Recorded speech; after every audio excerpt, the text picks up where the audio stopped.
দিছিস?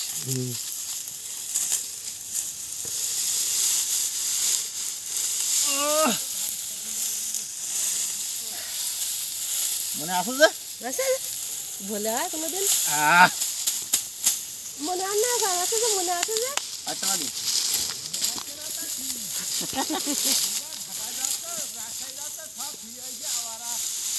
এই কর্ম করা লাগবে। এটা তো করতে হবে, এটা তো বংশীয় জিনিস।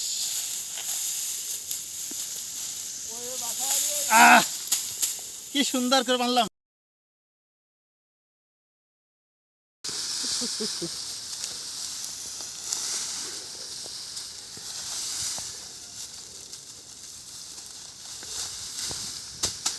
একবারে গোলাপ ফুল ধানও হয়েছে মোটামুটি, মাশাআল্লাহ। সবুজ দিগন্ত জুড়ে পাখা ধানের ক্ষেত, কৃষকের পরিশ্রমের এক অনন্য প্রতিচ্ছবির বহিঃপ্রকাশ। সোনালি ধান কাটা প্রায় শেষ, কৃষকরা ব্যস্ত সময় পার করছে।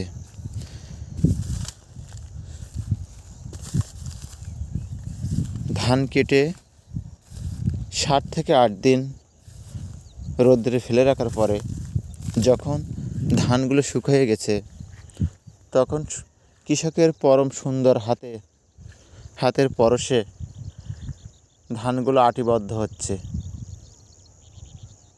দিগন্তে এক প্রান্ত থেকে আরেক প্রান্তে মাথায় বোঝায় চলে যাচ্ছে কৃষকের স্বপ্ন নিজের আঙ্গিনায়।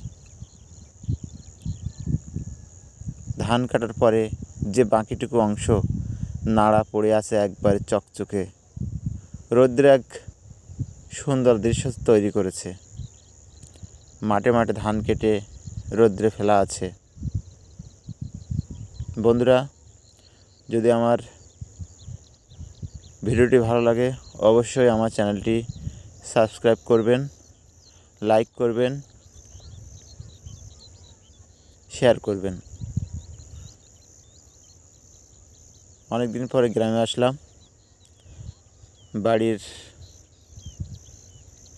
মাঠের একটি দৃশ্য আপনাদের সামনে তুলে ধরার চেষ্টা করলাম।